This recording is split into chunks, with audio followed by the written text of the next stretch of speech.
तो अभी तक आपने सुना, भूमि जी शाश्वत से कहती है कि वो शादी कर ले और इसके लिए उन्होंने एक लड़की भी देख रखी है और कल वो उस लड़की को घर में मिलने के लिए बुलाती है।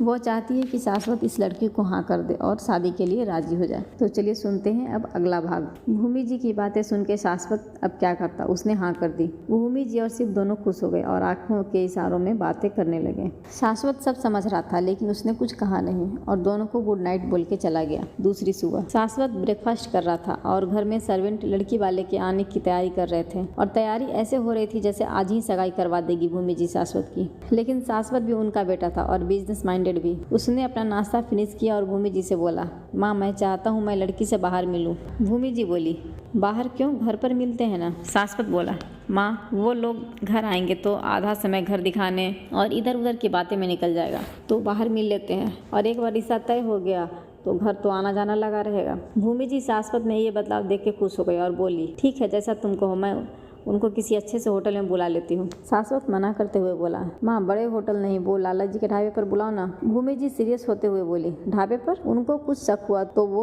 आगे बोली, बेटा तुम फिर कुछ प्लान करके लड़की को मना करने वाले हो। शाश्वत बात को संभालते हुए बोला, माँ ऐसा कुछ नहीं है, मैं प्रॉमिस करता हूँ आज मैं लड़की को मना नहीं करूँगा। मैंने पूरी रात आपकी बात सोची और फिर मुझे समझ आया आप बिल्कुल सही हो, मुझे अब शादी कर लेनी चाहिए। पर माँ मैं अपनी नई जिंदगी की शुरुआत वहाँ से करना चाहता हूँ जहाँ से आपने और पापा ने की थी। तो ढाबा भले छोटा सा हो पर वहाँ से बहुत सी यादें जुड़ी है, आपकी, हम सब की, पापा की। पापा अगर आज हम लोगों के साथ होते तो क्या आप हर बार अपनी एनिवर्सरी पर वहाँ नहीं जाती। भूमि जी की आंखें भर आई और बोली, मैं लड़की वालों को बोल देती हूँ लाला के ढाबे पर आने के लिए। शाश्वत मुस्कुरा दिया लेकिन उसके दिमाग में कुछ और ही चल रहा था। जैसे कल भूमि जी ने उसको अपनी बातों में फंसा लिया था वैसे आज शाश्वत ने भूमि जी को अपनी बातों में फंसा लिया था। वहीं दूसरी तरफ वैशाली के पास इतने पैसे नहीं थे कि वो किसी अच्छी जगह खाना खा सके। सुबह तो उसने सभी स्कूल में अपना रिज्यूम और कुछ में तो इंटरव्यू देते निकाल दी थी। अब 3 बज चुका था, अब कोई स्कूल खुला नहीं होगा, इसलिए वैशाली ने सोचा वो कुछ खा ले। उसने लोगों से पूछा, यहाँ खाना अच्छा और सस्ता कहाँ मिलेगा,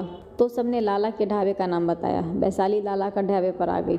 ये ढाबा ज़्यादा बड़ा नहीं था लेकिन लोगों की लाइन लगी थी खाना खाने के लिए। ये उज्जैन के सबसे पुराने ढाबों में से एक था। इस ढाबे के मालिक की पीढ़ी यही ढाबा चलाते हुए गुजर गई और उनकी यादों को ताज़ा रखने के लिए कभी उस ढाबे को तोड़ के बड़ा और नया नहीं बनवाया गया। खाने की क्वालिटी बहुत अच्छी थी तो लोग वहाँ आते थे।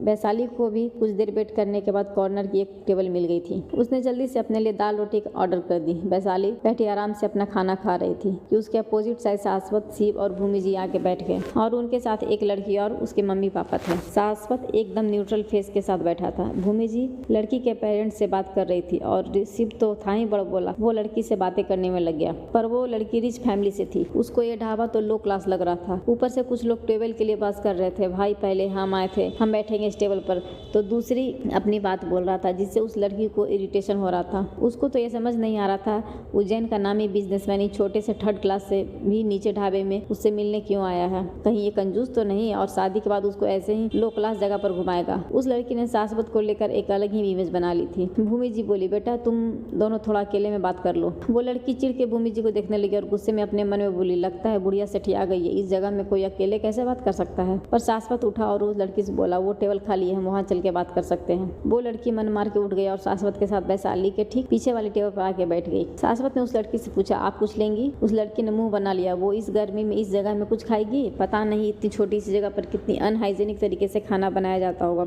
वो भूख से मर भी रही होगी तो भी ऐसी जगह पर कभी कुछ नहीं खाएगी। उस लड़की ने बस शाश्वत के सवाल पर अपना सिर नाम में हिला के जवाब दे दिया। शाश्वत उस लड़की के एक्सप्रेशन से समझ रहा था और वो इसलिए जानबूझ के यहाँ आया था। शाश्वत और वो लड़की शांत बैठे थे। वैशाली अपनी उंगलियां चाटते हुए उठी और शाश्वत के बगल से निकलने लगी तो वैशाली की चुन्नी हवा से शाश्वत के फेस के ऊपर से चली गई। शाश्वत अचानक से शॉक हो गया। उसने अपने फेस से चुन्नी हटाई तो उसको वो चुन्नी जानी पहचानी लगी लेकिन उसको याद नहीं रहा था उसने ये चुन्नी कहाँ देखी थी। लेकिन जैसे वैशाली आगे बढ़ी तो चुन्नी शाश्वत के हाथ से फिसल गई। शाश्वत ने ये चुन्नी किस लड़की की है देखने के लिए पीछे मुड़ा, देखा पर इतने लोग थे कि वैशाली उसे दिखी ही नहीं। शाश्वत उठ के उस ओर जाने वाला था लेकिन वो लड़की शाश्वत से बोली, मिस्टर शाश्वत। शाश्वत उस लड़की को देखने लगा। वो लड़की सीरियस टोन में बोली, देखिए मैं ऐसे लो क्लास लाइफ नहीं जी सकती। मेरी खुद की सैलरी पर मंथ 90,000 है। 1-2 साल में 1 लाख हो जाएगी। आप भी अच्छे नामी बिजनेसमैन हैं। मैं ये सोच के आई थी कि हमारा क्लास एक है। आप देखने में भी अच्छे हो, पर बोलते हैं ना, first impression is the last impression. अब आप करते तो कपड़े का बिजनेस हो, कितनी भी बड़ी फैक्ट्री हो, क्या फर्क पड़ता है जब इंसान अपने जीने का तरीका ना सुधार सके। जब आपको रहना और खाना पहले के जैसे थर्ड क्लास जगह पर ही है तो इससे ये पता चलता है कि आप बड़े आदमी बन गए, लेकिन आपकी सोच वही लो क्लास वाली ही है। सो आई एम सॉरी। बस आपके गुड लुक्स को देख के मैं अपनी क्लास नहीं गिरा सकती। मेरे दोस्त भी हाई प्रोफाइल वाले हैं, उनको क्या मैं ऐसी जगह पार्टी देने के लिए लाऊंगी। वो लड़की बोल रही थी और शाश्वत आराम से सुन रहा था। उसने ऐसे ही इतने रिश्ते मना नहीं किए थे। वो आज तक जितनी भी लड़कियों से मिला था सब उसकी फैक्ट्री का नाम सुन के आई थी, कोई उसकी पर्सनैलिटी को देख के नहीं। कल को अगर उसके पास ये नाम और पैसा ना रहा तो ये लड़की घर में कलेश करेगी। कहो शायद डाइवोर्स लेकर चली जाए और डाइवोर्स के बाद लड़की की खर्च उठाने के नाम पर वो रोड पर आ जाए। शाश्वत को एक समझदार लड़की चाहिए थी जो उसके पैसे देख के नहीं, उसके परिवार का प्यार देख के उसके घर में आए और उसके परिवार को अपना बना के अपने रंग में रंग दे। अगर उसको कल कुछ हुआ भी तो वो लड़की उसके परिवार को अपना मान के संभाल ले, पर आज तक उसको ऐसी लड़की मिली ही नहीं। शाश्वत हमेशा लड़की को मना कर देता था, पर आज भूमि जी से प्रॉमिस किया था वो लड़की को ना नहीं कहेगा, इसलिए उसने ये सब प्लान किया ताकि लड़की खुद ही मना कर दे। और जैसा उसने चाहा वैसा ही हुआ। जब ये लड़की उसकी पसंदीदा जगह पर बैठ के कुछ खा नहीं सकती तो वो उसका घर परिवार क्या संभालेगी। शाश्वत तो खुश था। वो लड़की अपनी बात खत्म करते हुए बोली, तो आप शादी के लिए ना कर दो। शाश्वत ने इतनी देर की चुप्पी तोड़ी और बोला, मुझे तुम बिल्कुल पसंद नहीं आई, लेकिन मैं अपनी माँ के हाथों मजबूर हूँ, तो ना नहीं कर सकता। तो ना तुमको करनी है। उसके बदले तुम जो चाहो मुझसे मांग सकती हो, पर हर कंडीशन में तुमको ना ही करनी होगी। अगर तुमने ना नहीं की तो अंजाम तुम खुद सोच सकती हो। मेरी पहुंच कहाँ तक है तुम अच्छे से जानती हो। शाश्वत बोल रहा था और वैशाली पीछे खड़ी उसकी बात सुन रही थी। शाश्वत की बातें सुन के वैशाली की आंखें भर आई। उसको वो पल याद आया जब लड़के उसको मुंह पर मना करके गए। कितना आसान होता है ना एक लड़के के लिए लड़की को रिजेक्ट कर देना, क्योंकि वो लड़के हैं उनके पास तो बहुत से ऑप्शन है और लड़का पैसे वाला है तो फिर वो कितनी भी उम्र का हो, कैसा भी दिखता हो, उसको लड़की तो कम उम्र की मिल ही जाएगी। वैशाली ने अपनी आंखों के आंसू पोंछे और तिरछी नजरों से शाश्वत को देखते हुए जिस टेबल पर बैठी थी वहाँ आई और अपना बैग जो भूल गए थे उठा के घृणा भरी नजरों से शाश्वत को देखते वहां से चली गई। वैशाली आज गलतफहमी का शिकार हो गई।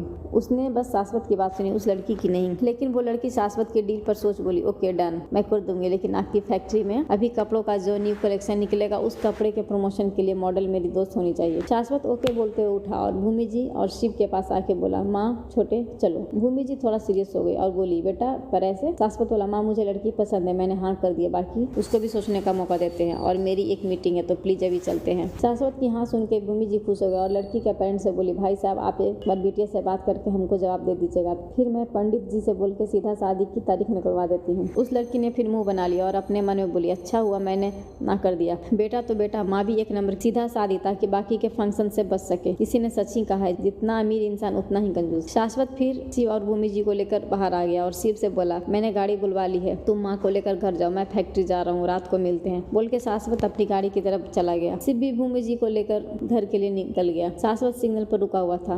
उसकी नजर अपने बगल में खड़े ऑटो पर गई जिसमें साइड में आधी लटकी बैठी लड़की की चुन्नी हवा में बाहर लहरा रही थी। वो वही चुन्नी थी जो उसने अभी ढाबे पर देखी थी। शाश्वत फिर सोचने लगा और उसने ये चुन्नी कहाँ देखी है। तभी उसको अचानक याद आया, कल रात मंदिर में जिस लड़की ने उसे धक्का दिया उसने ऐसी ही चुन्नी ओढ़ी थी। शाश्वत की आंखों में तुरंत गुस्सा उतर आया। वो अपनी गाड़ी से बाहर आके उस लड़की को सबक सिखाते उससे पहले सिग्नल ओपन हुआ और ऑटो दूसरी साइड चली गई। शाश्वत को सीधे जाना था तो शाश्वत को सीधे जाना पड़ा, पर उसने उस चुन्नी को तब तक घूरा जब तक वो उसकी आंखों से ओझल नहीं हो गई। कैसी होगी शाश्वत और वैशाली की पहली मुलाकात, जानने के लिए बने रहिए इस कहानी के साथ। और आज का पार्ट कैसा लगा कमेंट करके जरूर बताएं और अगले पार्ट देखने के लिए लाइक और सब्सक्राइब कर दें। Thank you.